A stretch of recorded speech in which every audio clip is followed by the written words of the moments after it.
భారత ప్రధాని నరేంద్ర మోడీ ఇటీవల లక్షద్వీప్లో పర్యటించిన విషయం తెలిసింది.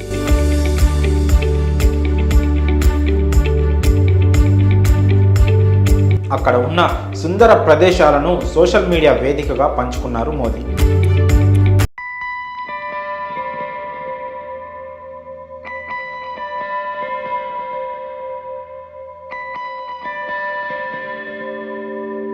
పర్యటించడంపై మాల్దీవ్స్కు చెందిన కొంతమంది రాజకీయ నాయకులు వివాదాస్పద వ్యాఖ్యలు చేశారు.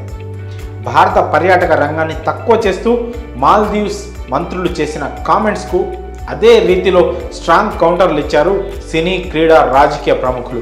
టీమిండియా మాజీ క్రికెటర్లు ఇర్ఫాన్ పఠాన్, వీరేందర్ సెహ్వాగ్, హార్దిక్ పాండ్యా, సచిన్ టెండూల్కర్, సురేష్ రైనాతో పాటుగా బాలీవుడ్ దిగ్గజ యాక్టర్ అమితాబ్ బచ్చన్ సైతం గట్టిగా స్పందించారు. మన దేశంలో కూడా ఎన్నో సుందరమైన ప్రదేశాలు ఉన్నాయని, వాటికి ప్రాచుర్యం కల్పించాలని సోషల్ మీడియా వేదికగా పోస్టులు పెట్టారు.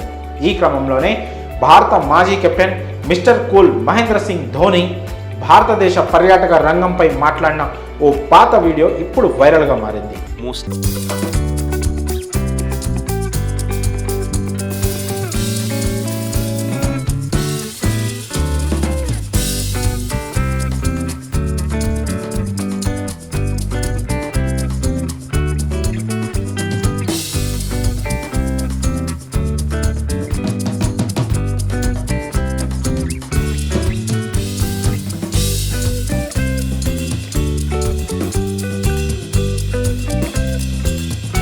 ధోని మాట్లాడిన మాటలు ప్రస్తుతం వైరల్ అవుతున్నాయి. తాను క్రికెట్ ఆడుతున్నప్పుడు తన కెరియర్లో ఎన్నో ప్రయాణాలు చేశానని, అయితే అవి వెకేషన్స్ కోసం కాదని, క్రికెట్ ఆడడానికి ఆయా దేశాలకు వెళ్ళానని చెప్పుకొచ్చాడు. అప్పుడు అక్కడి దర్శనీయ ప్రదేశాలు చూడకుండా మ్యాచ్లు ముగిసిన వెంటనే ఇండియాకు తిరిగి వచ్చే వాళ్ళమని, కానీ తన భార్యకు ట్రావెలింగ్ అంటే చాలా ఇష్టమని చెప్పుకొచ్చాడు మహి. రిటైర్మెంట్ తర్వాత ప్రస్తుతం తమకు కొంచెం సమయం దొరుకుతోంది కాబట్టి వెకేషన్స్ ప్లాన్ చేస్తున్నామని, అయితే భారతదేశం నుంచే ఈ టూర్ను ప్రారంభించాలనుకుంటున్నట్లు చెప్పుకొచ్చాడు మహేంద్ర సింగ్ ధోని.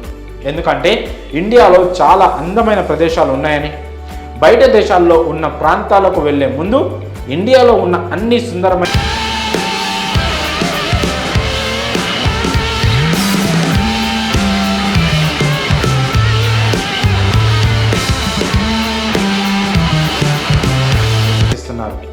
ధోనికి ఇప్పుడు ఎప్పుడు కూడా దేశం మీద భక్తి ఉంటుందని కామెంట్ చేస్తున్నారు. ముందు మన దేశంలో ఉన్న పర్యాటక ప్రదేశాలను కవర్ చేసి ఆ తర్వాత పొరుగు దేశాలకు వెళ్ళాలని గతంలోనే ఒక సందేశాన్ని ఇచ్చాడంటూ నెటిజన్స్ పేర్కొంటున్నారు. మరి భారతదేశ పర్యాటక రంగంపై ధోని స్పందించిన తీరుపై మీ అభిప్రాయాలను కామెంట్స్ రూపంలో తెలియజేయండి.